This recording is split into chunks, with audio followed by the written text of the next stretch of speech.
Well, Vladimir, looks like you lost your chance on Ukraine. Oh, really? How so? Well, I was going to give you half of it very strongly, but now the Ukrainians are going to win back the whole damn thing. Is that so? Who's going to help them do this? You? Of course not.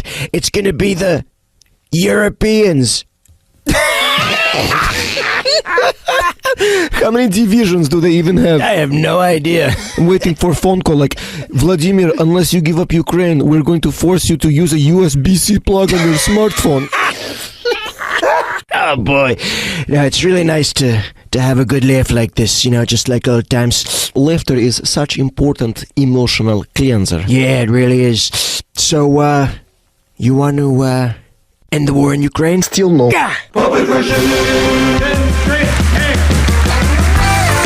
Somewhere in the bowels of the city that never sleeps, Kevin McCullough, radio host with Salem Media, is a man also not sleeping. Syndicated radio talk show host Kevin McCullough. And that guy would like a word with you. Many of you know him as Nostradamus. Of course that Kevin show is going to be great. The only thing that could be greater, of course, would be that Donald show. We don't have that, so we have that Kevin show. Featuring the music of Dick Tunney and the Dream in Color Orchestra. Straight ahead, Hans von Spakovsky breaks down Trump's big win at the Ninth Circuit. Ambassador Carla Sands unpacking Trump's big wins in foreign policy. And Jack Ciattarelli hoping to deliver Trump a big win in New Jersey. Plus sketch comedy from the puppet regime, Al Berry, the Babylon Bee, and Nick Peterson. And Ann Wilson with new music in the Spotlight.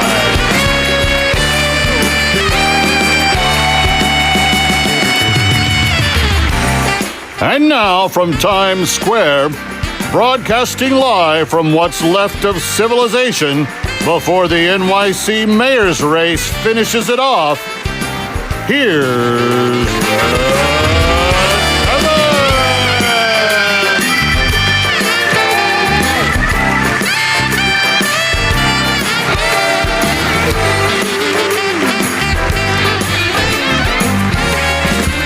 Happy weekend, partners. Glad you're with us. Partners. Have I been in the South or the West somewhere? Actually, I have been. We'll get to that in just a second. Welcome in.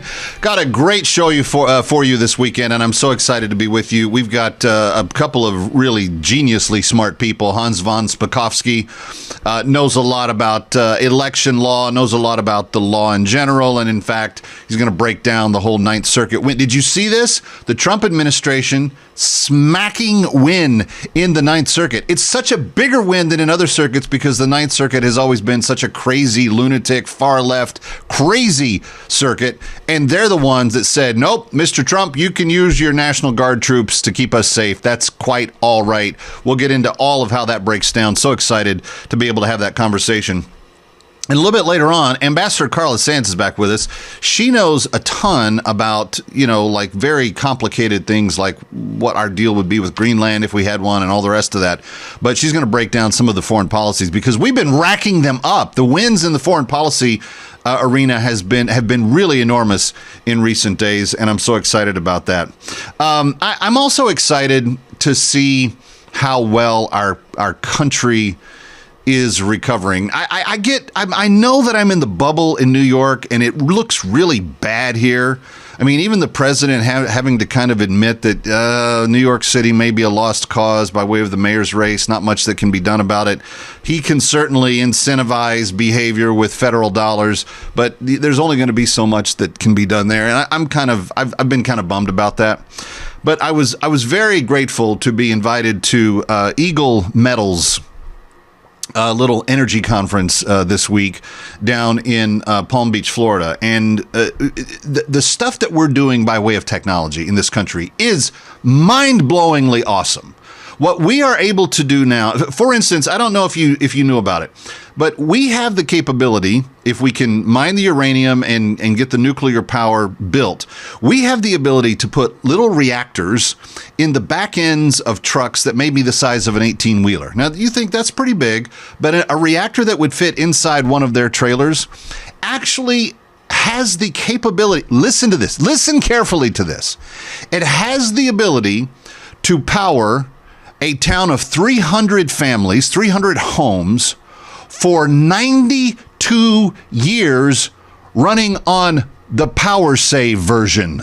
You know, the economy on your air conditioner and your battery and your phone and everything that you use by way of that. If you use the power conservation system on low, you put it on low, it could power 300 family homes, some small towns across America, for 92 years without any problem. And the way they cool these things now, there's like zero possibility of having it melt down or have some other kind of nuclear problem the way we've had in the past. It is really mind-blowing what we are doing. And I'm going to be talking with Energy Metals in a couple of weeks. I'm going to have their CEO on. But man, was it exciting to see that kind of movement. And another treat was I got to have dinner with the first son. Don Jr., and we just had Eric on the show a couple of weeks ago, but Don Jr. was there. And one of the things I've wanted to asked the Trumps when I've had the chance to ask each one is, can you take us behind the scene on the day of the assassination and kind of your thoughts and what happened there, and then kind of where we're at now and kind of like bridge that gap? Because I always find it interesting to talk to the people that are on the most inside of those big historic moments. And I got Eric's view on it a couple of weeks ago when we talked about his book coming out. And I thought that his reaction, and he's so angry and raw. And if you haven't read Eric's book, you got to. It is really eye-opening. But at dinner, night before last, we had the chance to hear from the first son, the oldest, of the Trump lineage, and the story was well worth it. I'm glad we grabbed it. Take a listen. It's right here. It was like sort of an unusual day because I also got the call from my daughter at like 9 a.m. Like, Dad, I want to go fishing, and I'm like, who are you and what have you done with? A teenage daughter doesn't want to go fishing with Dad. I promise you. Like, it was really weird. But then a couple boys showed up with her. I was like, and we're offshore here off of Jupiter. We're out there fishing, and that's having a great day. And that's when we got the call about, hey Don, your father's been shot. And I'm like, there's good calls and bad calls. When the call starts, your father's been shot, it's only degrees of bad, right? Like, it's just like from really bad to really, really, really bad. And well, we don't know. And so we're flying back in and trying to get to the house, and it took 90 minutes. I guess the one thing that they did do right, I guess they shut off all communications that day. They weren't sure if there was other things, IEDs or whatever. So we didn't know anything, for 90 minutes. And we're flying in, and finally get a hold of them, and it's sort of my brother, my sister, my kids are all at my house, and finally get a hold. It's sort of this somber thing, like, okay, it's okay. I had to break the ice with you, Dad. So listen, we're not so good at the sentimental stuff in our family. It's just not our specialty. We're sort of better at the red meat. So it's like I had to break the ice with you, Dad. So how's the hair? And my brother looked at me like I'm an idiot, which I was like, it's okay. Dad. Dad, the hair, it's a little black. So we needed a little bit of that icebreaker, but to kind of get to the point of the politics, it's like the messenger you need. It was that day where I don't care what level of faith you had, whether it's 0 or 100%, it still went up. Because no one believes in that level of coincidence. Now, going into election day, I was still figuring it's 50-50 because they're cheap. I did 107, I think, rallies by myself in October of last year. Before it, so it felt really good on the ground, but you never knew, given what we all saw in 2020. Because I don't think anyone actually believes that Joe Biden got the highest number of votes in the history of any president. In all fairness. He couldn't get 7 people to show up to a rally, but, I don't know. You think he was really more popular than, Obama 08? I'm going to go in Philadelphia, Atlanta, and Detroit, and Milwaukee. I'm like, I don't think so, probably not. Never actually happened. But I think we've all learned, what can actually be done if people just go for common sense. If they become unafraid, if they do the things that aren't popular. I mean, Justice, what you were talking about, your investment strategy is what I've done with my fund 1789 Capital, which is we're investing in the things that were debanked, the things that were unpopular, the things that didn't pass ESG requirements or DEI nonsense, but things that were actually beneficial for America. And shockingly, it's like we're doing really well. It's almost like the other stuff was all bullshit. Because it was. Because it was. All the stuff that the establishment, the far left crazies, everybody has tried to put through on us. It was all phony baloney. I'll clean it up a little bit. But anyway, Kevin McCullough, we got a great show for you, and you got to stick around because you don't want to miss any of it. And more sketch comedy than ever before. Holderness is back, Babylon B, Nick Peterson. You're going to have a blast. It's That Kevin Show coming right back. Right Times Square.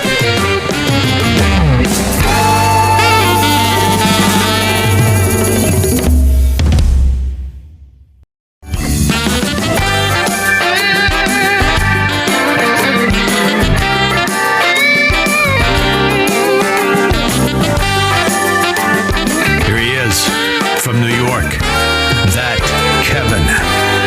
Kevin McCullough.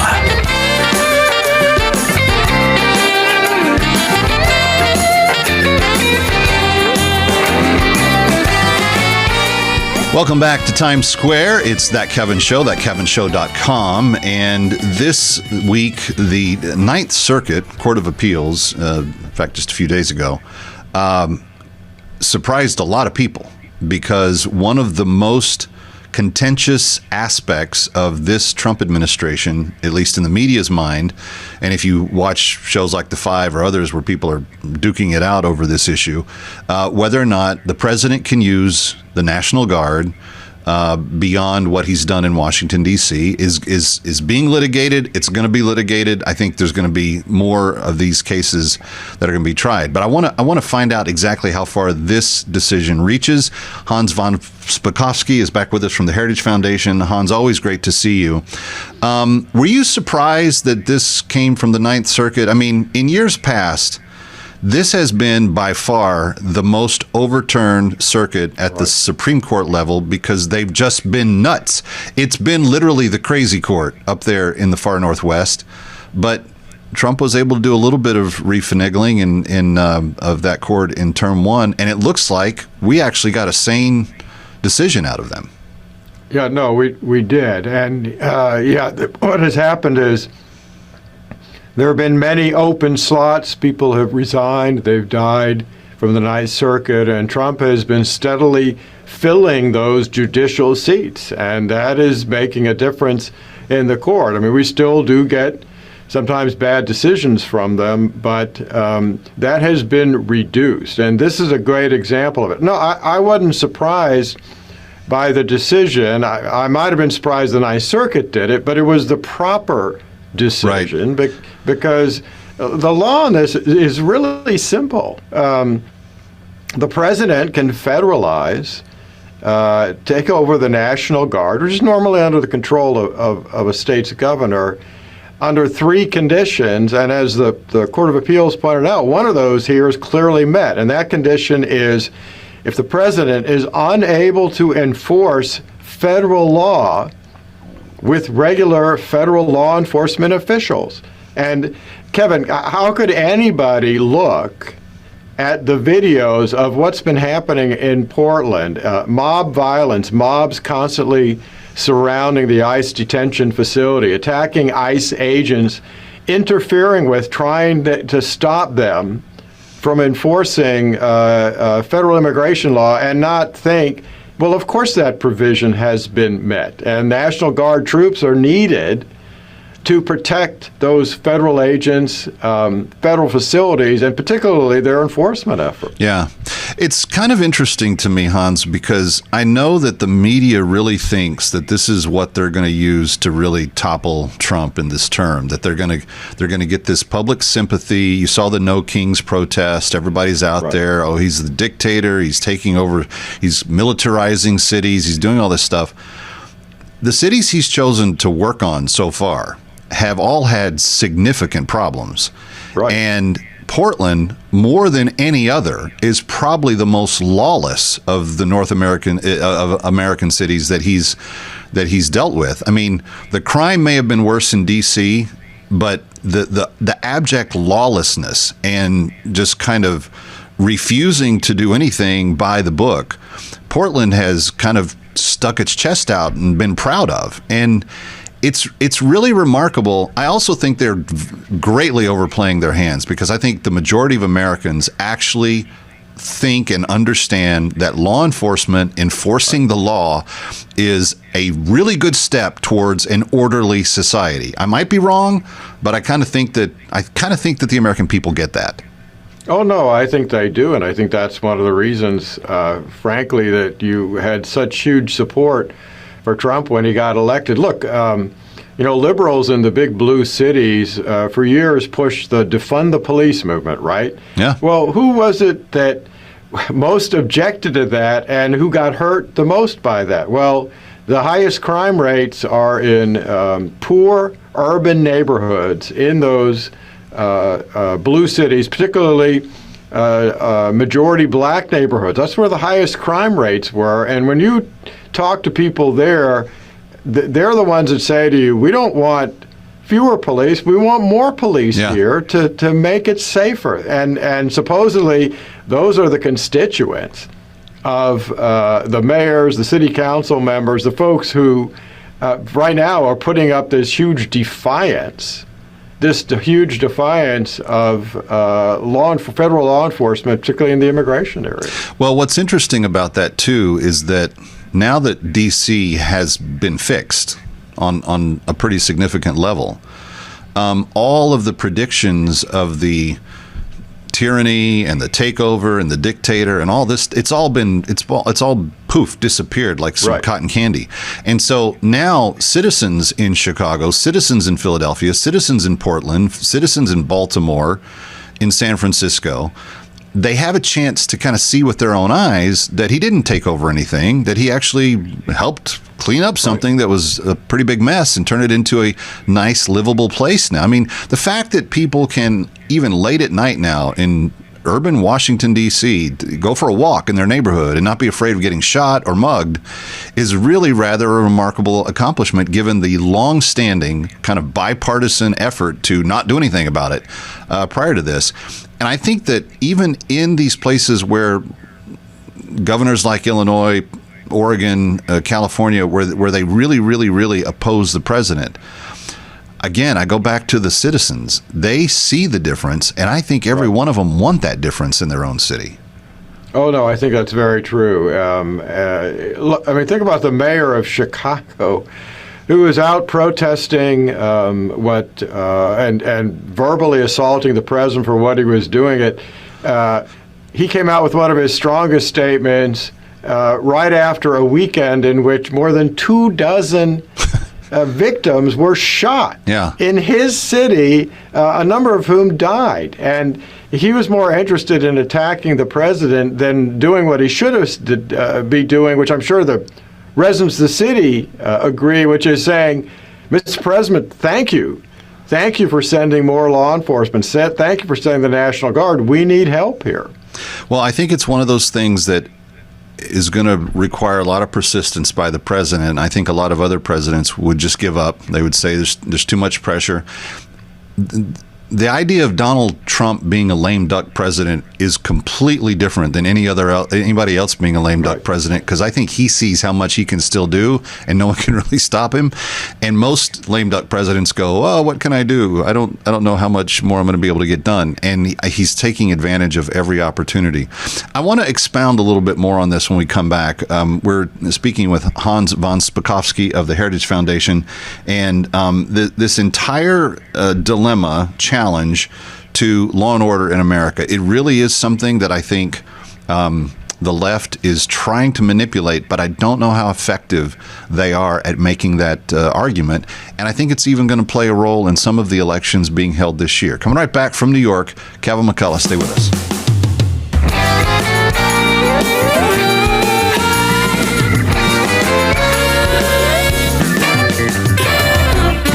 Stick around for more of That Kevin next.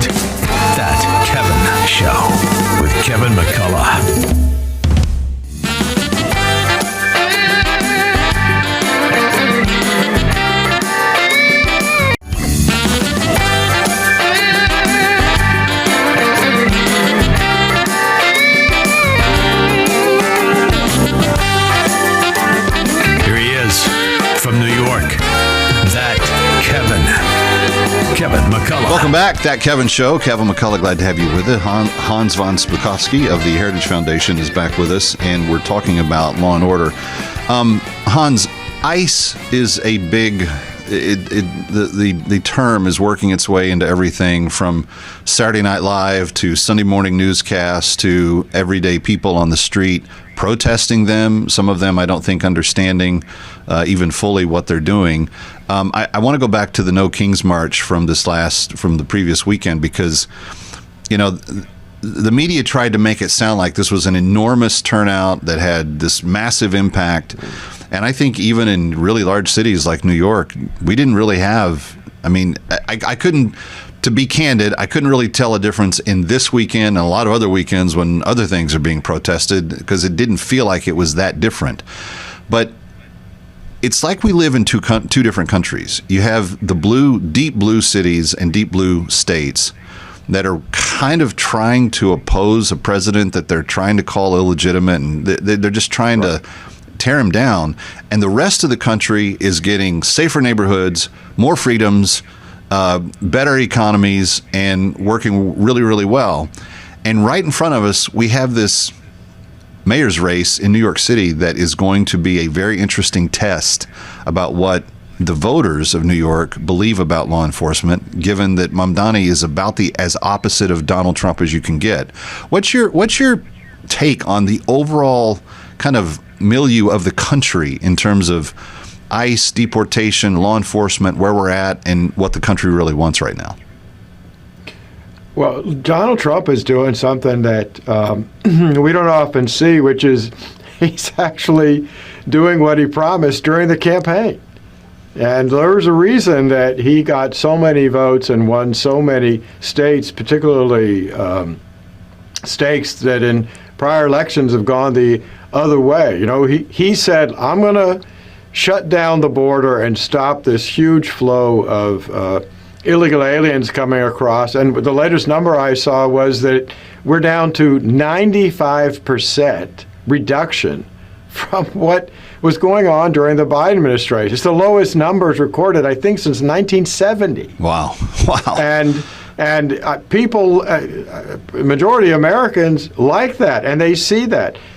They see criminal illegal aliens being removed from their neighborhoods, particularly poor urban neighborhoods, again, places where that kind of crime is happening.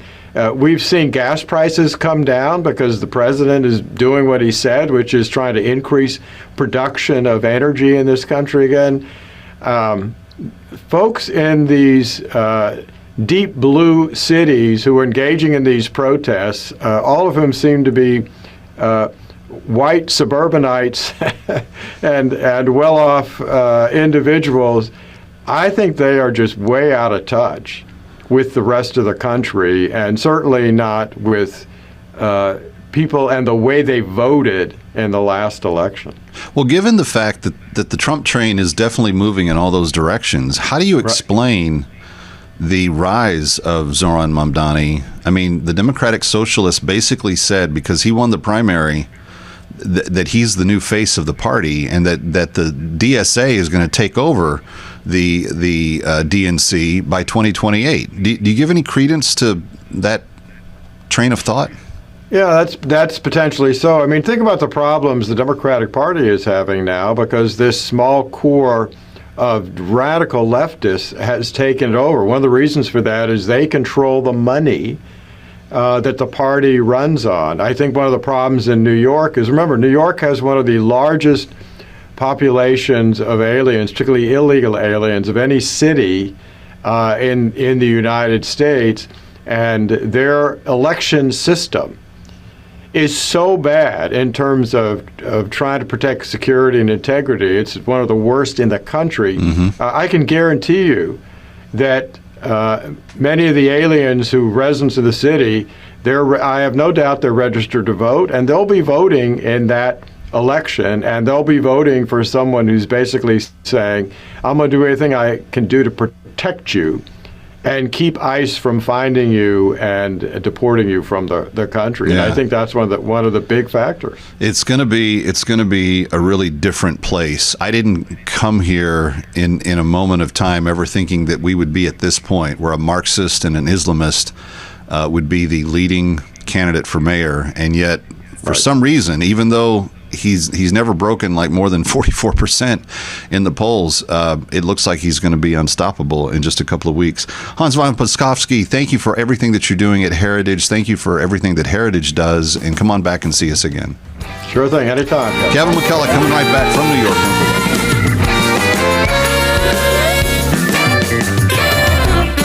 Stick around for more of That Kevin. Next, That Kevin Show with Kevin McCullough.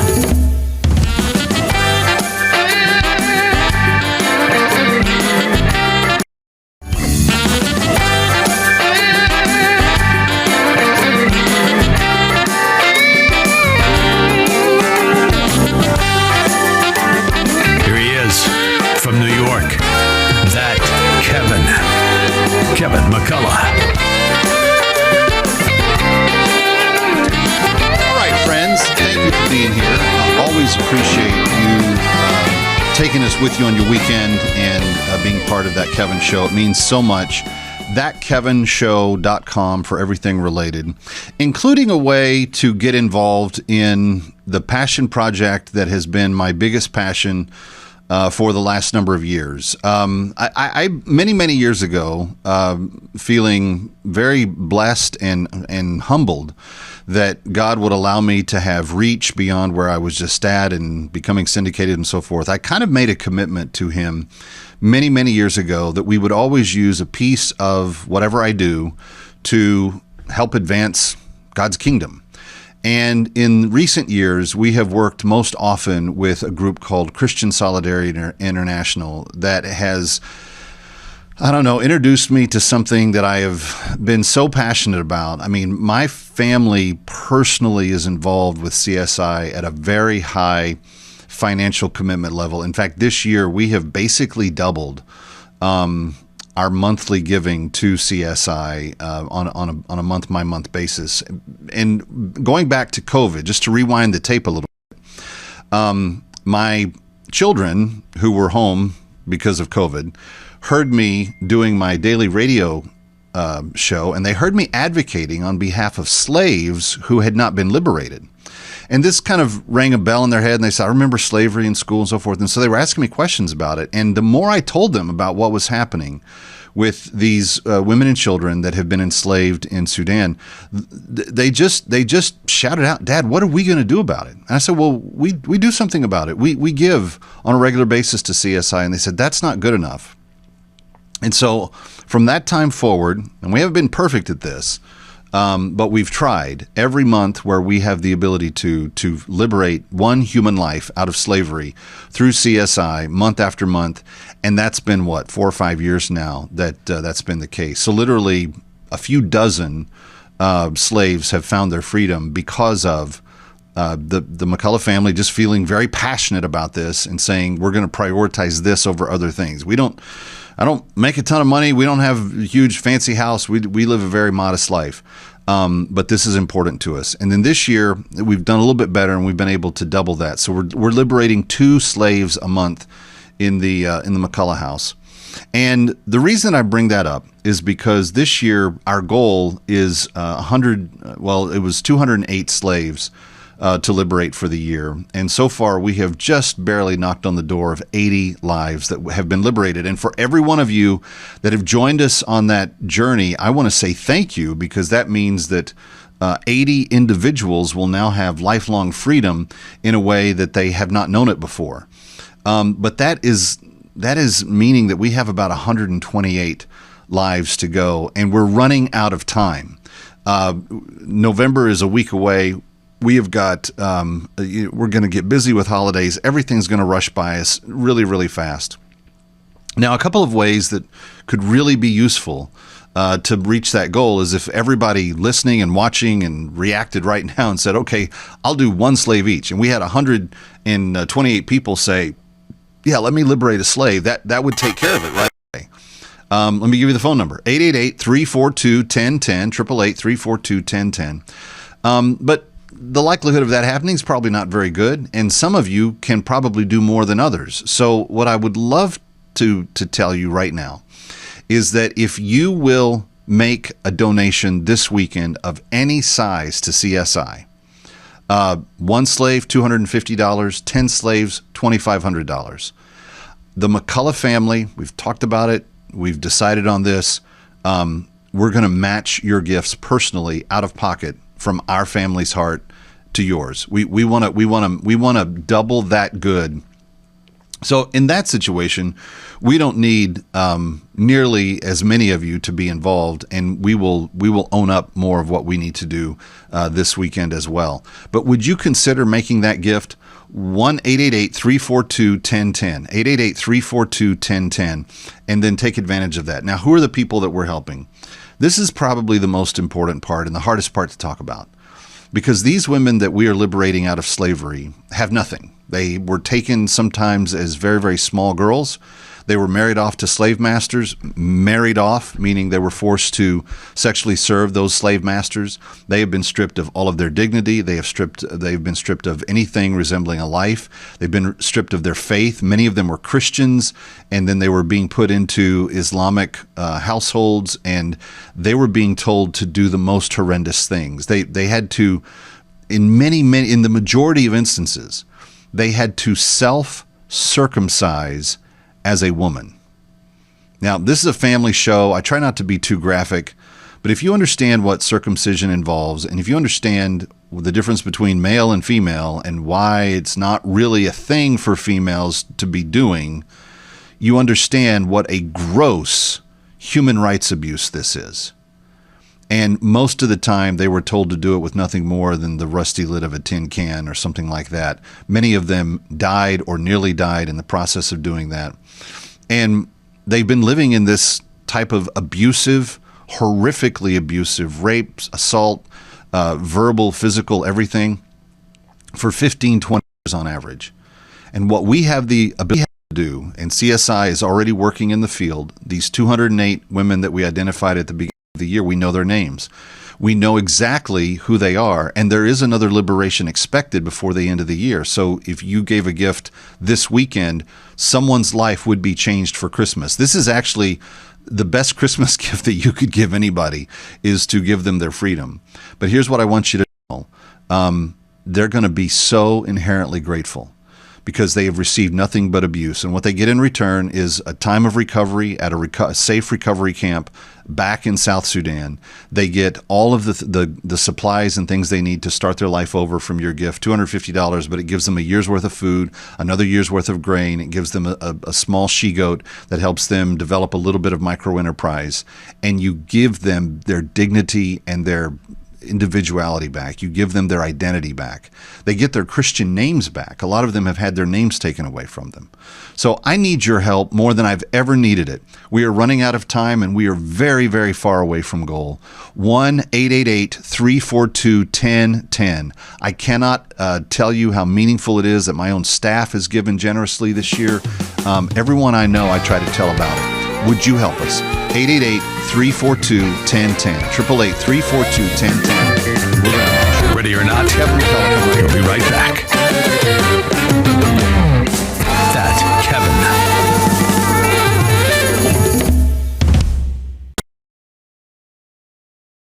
So you're firing me because 7 million idiots protested for no kings? I'm sorry, Burger King, but when a bunch of malnourished hippies yell about something, we all have to listen to them for some reason. But that's not fair. All I ever wanted to do was serve burgers to the children as a creepy plastic king. Were they even protesting me? Well, honestly, nobody knows who they were protesting, since there are no kings in the United States. I mean, even they don't know. But since you're the only king I can think of, I figured they're talking about you. But this is all I have. Josh, the new mascot is here.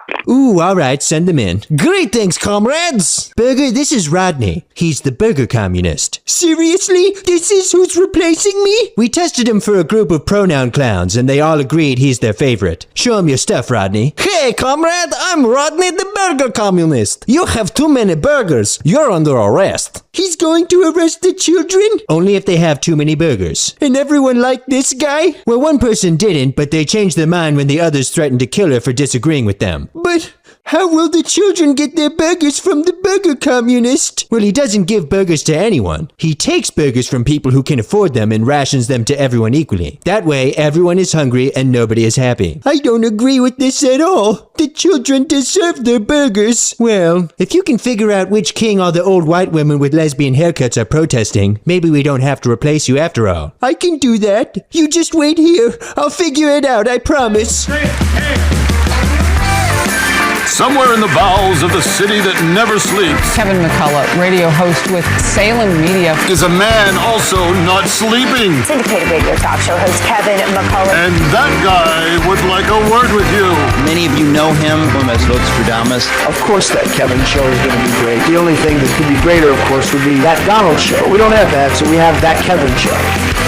Featuring the music of Dick Tunney and the Dream in Color Orchestra. Straight ahead on this edition of That Kevin Show, Hans von Spakovsky breaks down Trump's big win at the Ninth Circuit. Ambassador Carla unpacks Trump's big win in foreign policy. And Jack Ciattarelli joins us to talk about the big endorsement in New Jersey. Plus sketch comedy from the puppet regime, Al Berry, the Babylon Bee, and Nick Peterson. And brand new music from Ann Wilson in the Spotlight.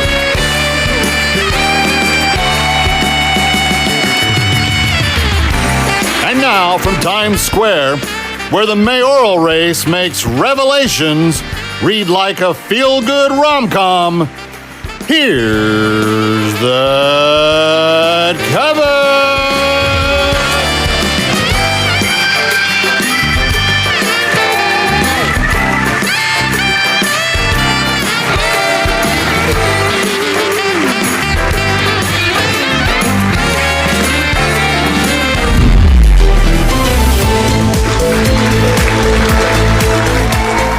For a Simon Desk Weekend, I'm Kevin McCullough. America's allies are suddenly finding their wallets after 70-plus years of free riding on Uncle Sam's defense dime. Countries from Germany to Japan are now paying, get this, their fair share. Turns out when the grown-ups move back into the White House and the world's bad guys start losing again, the international community suddenly remembers how to write a check. Meanwhile, a top Democratic donor has reportedly dropped Kamala Harris faster than CNN's dropped its ratings. A profanity-laced RSVP no thanks after being asked to host a fundraiser. Imagine being so politically radioactive that billionaires would rather fund their ex-wives than your campaign. To California now, where the Coast Guard opened fire on a truck posing a direct threat to a base. Yes, a truck, not a sub, not a spy balloon. Something with 4 tires and an attitude. State officials quickly demanded new gun control legislation for F-150s. Sports desk, Charles Barkley and Kenny Smith sparred over the FBI's gambling probe allegedly tied to NBA figures. Barkley called it stupidity, proving that one guy paid to gamble with hot takes still knows common sense when he sees it. Vegas oddmakers immediately set the over-under on league denials at infinity. Legal news, New York Attorney General Letitia James was arraigned in Virginia on federal bank charges. Bank fraud charges tied to a 2020 home purchase. The irony? The prosecutor famous for indicting conservatives probably needs a good conservative lawyer herself these days. Her defense team blamed clerical errors. Voters called it karma. Economy next, Social Security's new cost of living bump is finally revealed. The increase is roughly enough to buy a single carton of eggs and a used Tesla charging cable. Seniors everywhere celebrating with some lukewarm Ensure as we speak. Media beat. A Turning Point reporter flipped the script on a liberal protester who threw racist insults at her. The activist's new pronouns are was and owned. Journalism 101 here, friends. Always be recording, especially when the woke mob forgets that their audience has Wi-Fi. President Trump ended Canada trade talks after Ottawa aired a fake Ronald Reagan tariff ad. Canadians apologized, then apologized for apologizing, then apologized for apologizing about apologizing, then secretly called the ad pretty good, eh? Back home, Democrats are told to stop siding with illegal aliens after an activist rammed agents in a sanctuary city. Party strategists are reportedly rethinking messaging, starting with the word illegal. In New Jersey, Jack Ciattarelli and Mikey Sherrill are in a cliffhanger of a governor's race, proof that the Garden State voters can't decide between competence or kale. Overseas, the U.S. killed 6 suspected narco-terrorists in a strike on a smuggling boat. Pete Hegseth called it a message. The message, don't bring a dinghy to a drone fight. In celebrity news, Kim Kardashian ditched a face mask for a sheer braided dress at a London afterparty. Historians confirm the empire still has no clothes. And Tom Hanks went incognito on the NYC subway. He was wearing a mask and a beanie. He was said to be so realistic that even the fare machine said, "You can't be serious, Forrest." For Assignment Desk Weekend, I'm Kevin McCullough.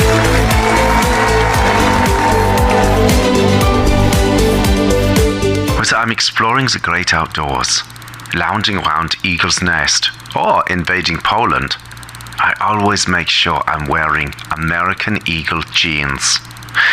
They're the most comfortable jeans I've ever worn, and they make my hinterlands look amazing. So, if you want to buy these jeans, go right ahead. I'm not going to stop you. Unless you are Jew or a gay. Adolf Hitler has great genes. Genes. Get it?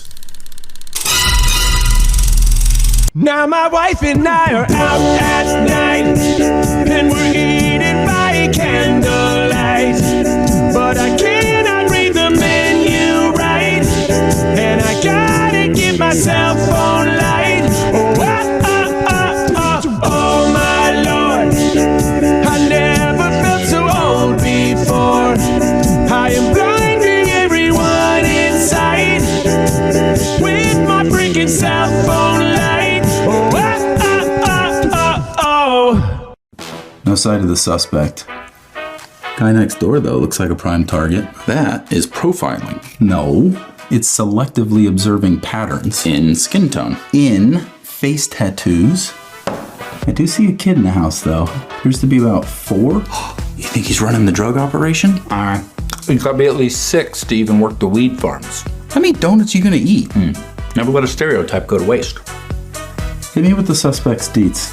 Well, says here he's a loving father, small business owner, farmer, backbone of the country. Wait, sorry, that was a CNN article. Here we go. 14 arrests, drug trafficking, kidnapping, assault, rape. Why does the left support these people again? Are you looking for a more professional answer than stupidity? Where were those people when Obama deported 3 million? They came down with political amnesia. This guy's got better health care than I do. Probably a good thing, though. It says here he's in bed with multiple sclerosis 13. I don't think that stands for MS 13. No. You know you got the most dangerous job when you got to deal with those monsters. Well, statistically, the most dangerous job is being Obama's chef. Almost everybody dies. How come every street in blue cities looks like the entrance to the United Nations? Makes them feel like they're making a difference without actually doing anything. Like giving a homeless person a high five. Virtue signaling is expensive. It's cheaper to love America. You only got to buy one flag. He was given a free smartphone, too? Other countries throw you in prison for breaking the law.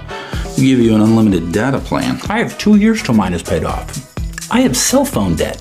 Those are just to keep in touch with their case managers and schedule immigration court hearings. Where is this guy? You should have just gone to Home Depot. You can get them in bulk there. See, I don't love going after those putting in effort. Makes us look like Homeland insecurity. We're arresting a violent criminal. We're not calling in a drone strike on a fruit vendor. If we didn't have open borders for 4 years, we wouldn't have to do this. How do we get the world to see the reality of what we're facing? Send in Coldplay. Well, one thing's for certain, we'll have this guy before we have the Epstein files. We won't have him if he doesn't come out. Or if he sits on Pam Bondi's desk.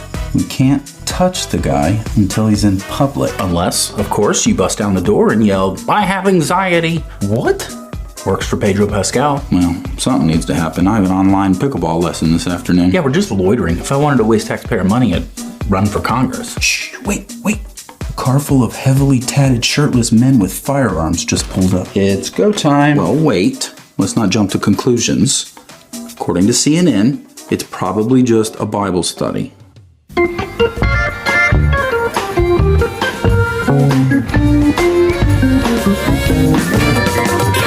Ready or not, we'll be right back.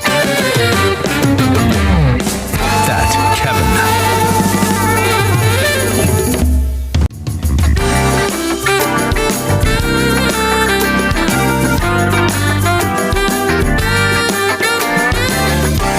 Now, back to That Kevin Show with Kevin McCullough. Welcome back, Kevin McCullough, Times Square. Great to have you with us. ThatKevinShow.com for all things related, including video podcasts, audio podcasts, all the podcasts. You can get them there. We never put them behind a paywall. Always glad to have them.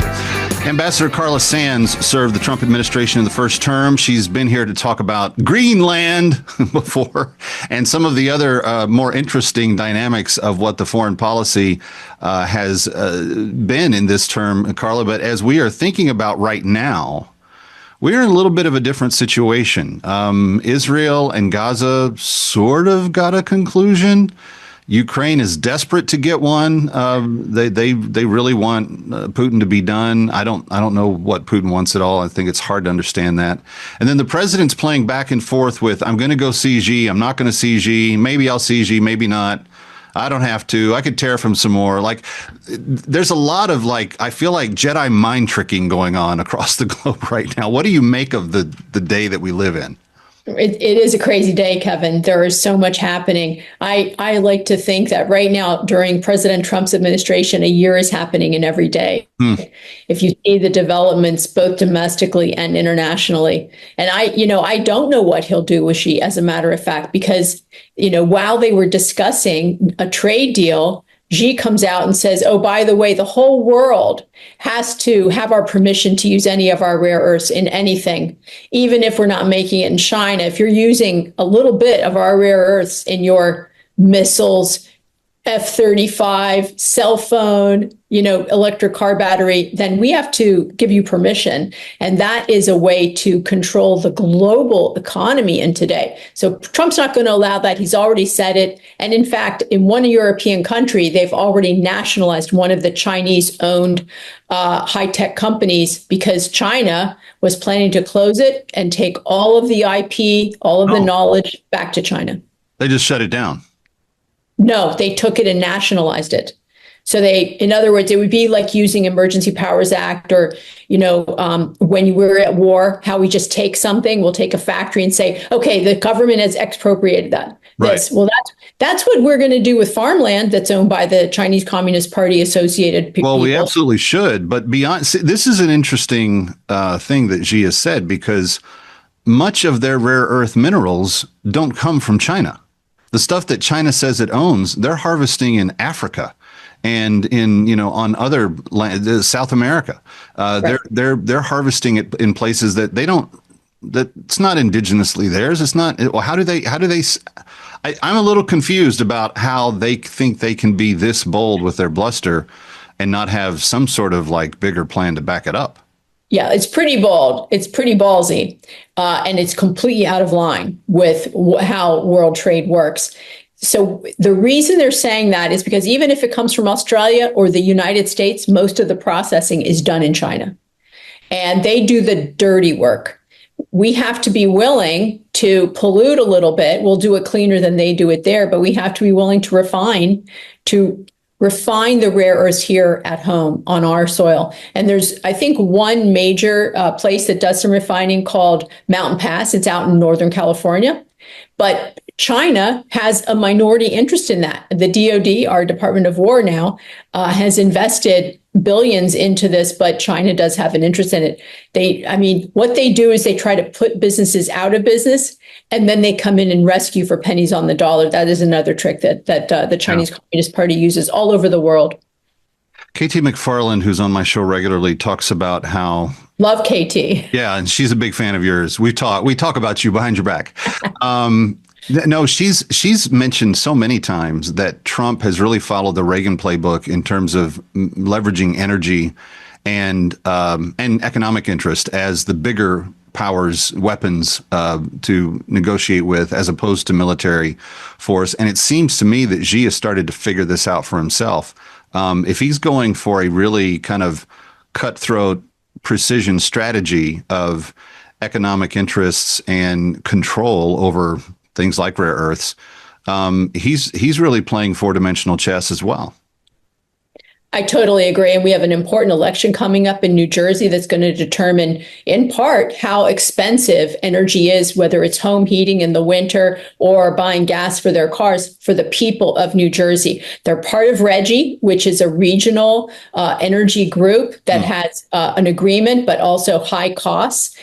The whole net zero thing does nothing for any American. Right. It is anti-human and it's deindustrializing, and it hurts especially the working people. And in fact, this week, I think it's on Wednesday, we have an energy summit at the Waldorf Hotel in Washington, D.C. It's something that America First Policy Institute, our energy team, is putting on. So we'll have some wonderful briefings. People can learn if they're interested in learning about American energy dominance, and also affordable energy. Well, the real truth of the matter is that every year that we've been using fossil fuels, we've used more of them than the year before. And that includes the 8 years of Obama yelling at us that we're being bad, and the 4 years that Biden did it. They used more each year in every year that they've been. And we'd like to get a handle on nuclear power. I think that ultimately, I mean, just set me down in my, imaginary draw up the plan kind of room. I would say that like modular nuclear power devices are going to become the way of the future, powering homes and cars and all kinds of things. We use them in our aircraft carriers now. I think some of the logistics can be transferred to planes and flight equipment before long. But we're still a long ways off from kind of industrializing energy independence on that level. And until we are, there's this huge gap. And this net zero has been the biggest form of lunacy I've ever seen put forward. Of course, you have an ex-bartender from Queens putting it forward. That's usually going to be the way it goes. But that's the dilemma that we're facing right now. It's true. And President Trump has issued a lot of executive orders around American energy dominance and turning on American nuclear power. Westinghouse is actually building more nuclear reactors now, both in Europe and the United States. And we have we need them. And here's the problem. And Lee Zeldin is attacking it, and so many other departments around Washington. We have so many regulations that have been put in place to really tie the hands of the nuclear producers.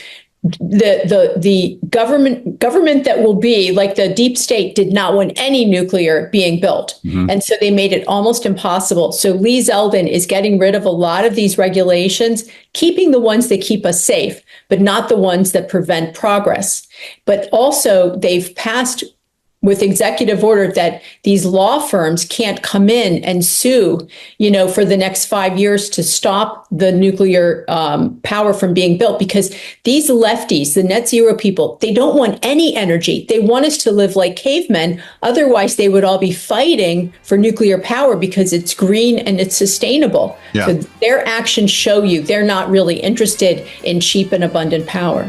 Never has been. It's always been about control, and that's why they took the tack that they did until the science catches up and passes them, and then we can't do that. And in terms of the EPA, there couldn't be a better bulldog at the head of that agency. I thought he would have made a great governor for New York, but I'm kind of really glad that he's right where he is, because I think, and the thing about it is, you'll never see him. He's totally like just doing his job and keeping his head down and just making progress.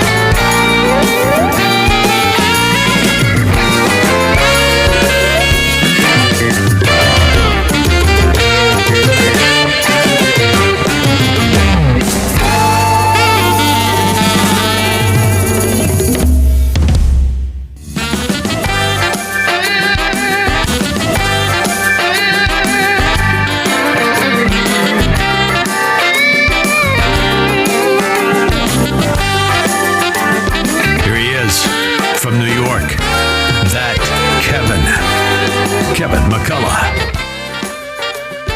Welcome back. A few more minutes with Ambassador Carla Sands. Carla, going to the last break, I said that you were the vice chair of Center for Energy and Environment, but like Bob Unanue, like a bunch of other people, there's brand new stuff that's going on at AFPI, and you've got a brand new opportunity. What are they putting you in front of? So now I'm the chair for the Foreign Policy Initiative. And, like we talk about America first, but not America alone.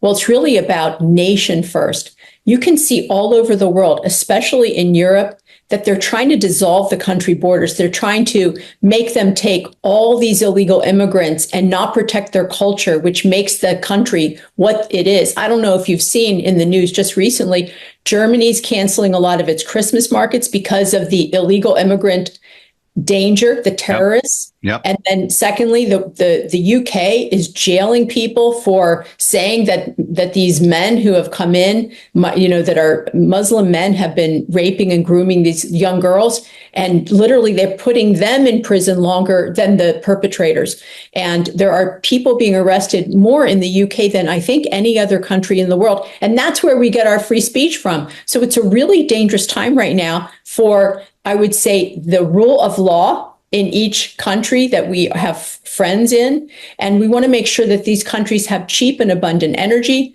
They have a good economy, so they're strong, that they can afford to pay for their defense, so that we have strong trading partners, but also defense partners. And that's what makes America strong. Yeah, it's interesting that we circled back to this, because when we were talking last segment about Xi and Trump using energy and economics as leverage, I've seen Trump frequently with Pakistan just recently saying, if you want to buy your energy from Russia, goodbye to American markets. But if you want to have much better terms with us, or India rather, if you want to buy your energy from us, we will make life much better for you. This is the beauty of having a strong country, strong economy, strong energy reserves to be able to do this.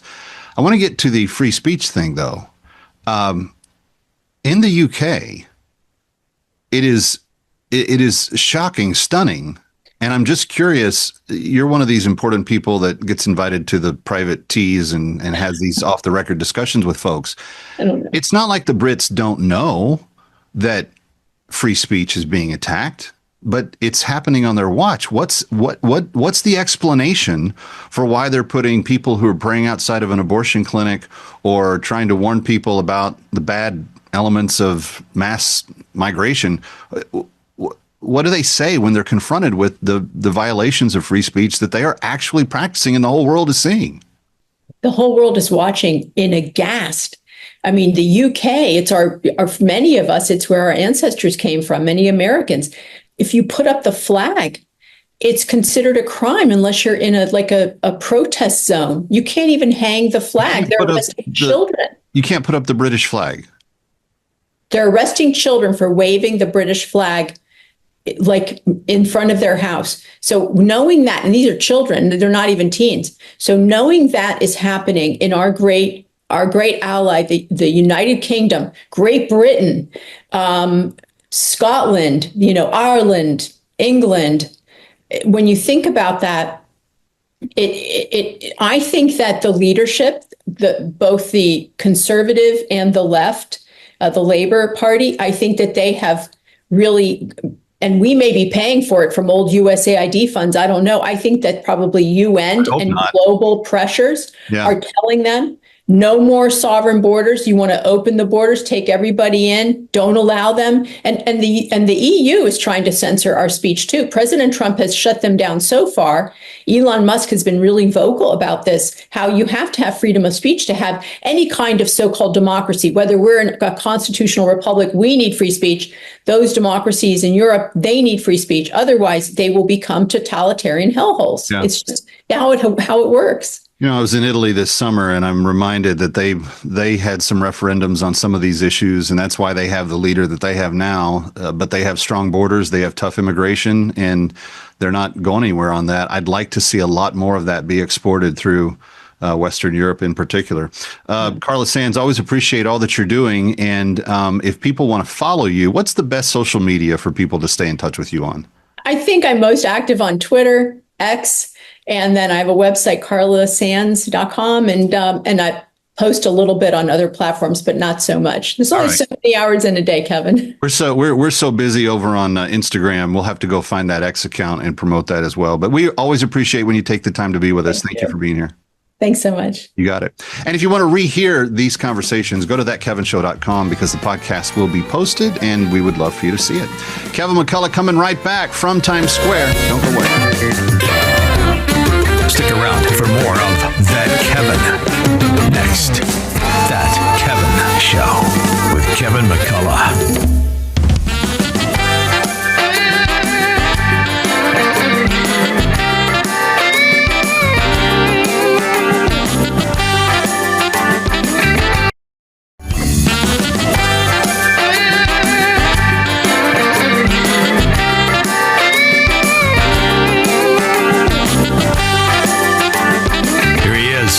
From New York, That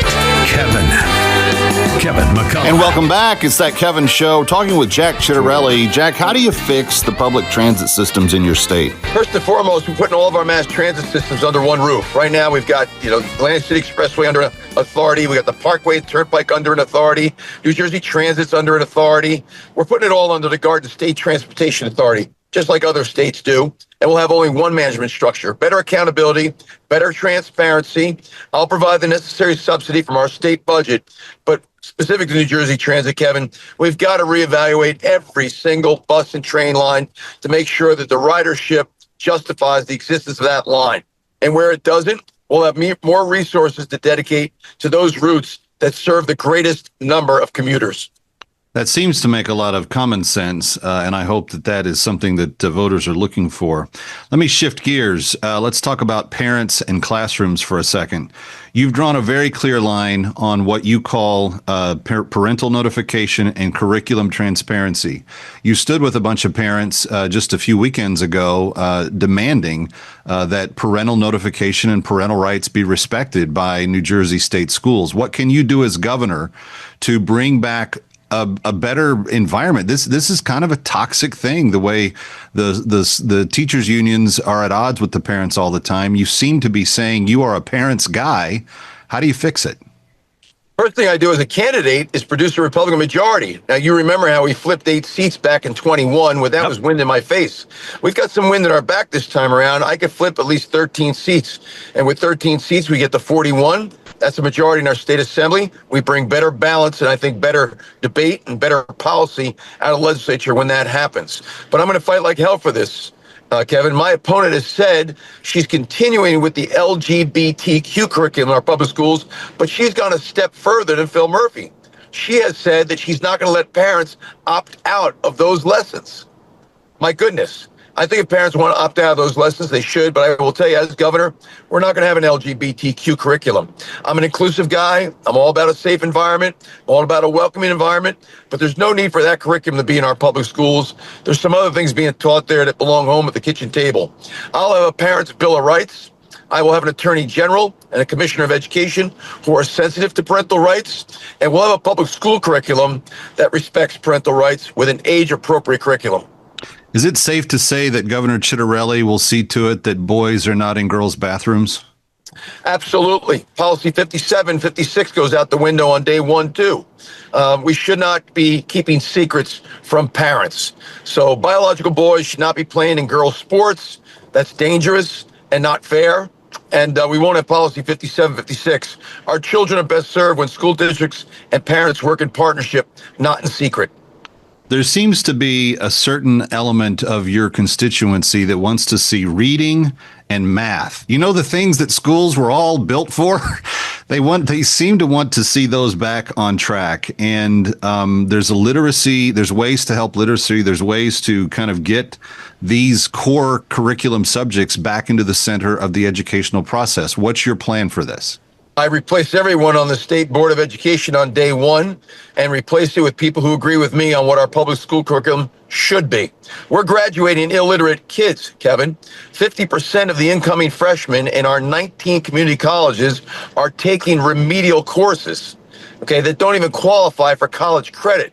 Now, it's great that the community colleges are there for them, but that's a travesty.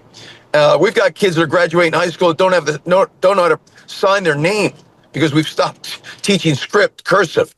I mean, these are all the things that we're failing our students, but we'll get back to the basics, and that includes providing vocational training for those kids that don't want or need to go to college.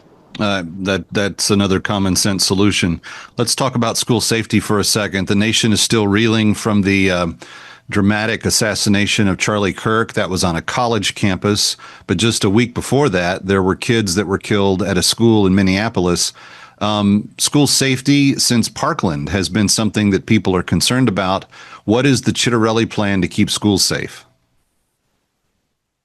Work in partnership with our state school boards association to learn what is it that we need to do from a technological standpoint and from a law enforcement presence standpoint to make sure this kind of thing just doesn't happen in New Jersey.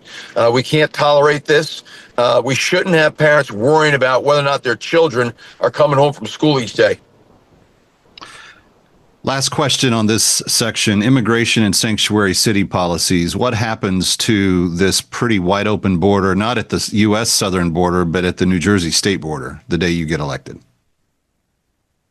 Hey, the president has done his job. He shut down the border. He secured it. Illegal crossings are down 98%. I think it's time for governors to do their job. And so executive order number 1, no town in our state will be a sanctuary city. We will not be a sanctuary state. That only encourages illegal immigration. And it's the job of law enforcement harder. We're not doing that here. That ends on day 1. If you notice in the debate, another question my opponent refused to answer. I don't know what's so hard about this. We're starting to lose contact with you. Let me just get one more question in before we're done. The race is close. You mentioned in 2021 where Trump did 11 points worse in his race in 2020. You were right there. You tied the gap. He did, 16 points better, 11 points better this go around. If all things are equal and stay the same, that puts you into a slight advantage in this election cycle. The polls are starting to show it. I think you're, 7 down in one of the latest ones. How are you feeling about the contrast and the electability and what you're dealing with here as we start the final stretch? Kevin, we don't trust the polls so much that come out of our universities. They just don't make the necessary investment. We find that Republicans and men in particular are underrepresented. My opponent's polls show this a dead heat. We've got it as a dead heat, and outside agencies have it as a dead heat as well. And for me to be there with 6 weeks to go, I say we're in really good shape. The Quinnipiac poll that came out this week, they had me down, I think it was 7 or 8 points. Last time around, they had me down with 12 points with 2 weeks to go. And last year, they had Kamala Harris winning New Jersey by 20 plus. We trust our internal polling. We're right where we need to be. And evidence of that is that in the last 5 weeks, I've been endorsed by 3 different Democratic mayors across the state. People have had it, and I'm not just talking about Republicans. Yeah, no, that's pretty obvious. All right, Jack Ciattarelli, you got to come back and see us again before Election Day. But friends, if you would like to give a gift to Jack to help him get across the finish line, jackfornj.com, and we'll see you down the road. Kevin, thank you. Looking forward to it. Always a pleasure. Kevin McCullough coming back from Times Square. Don't go away.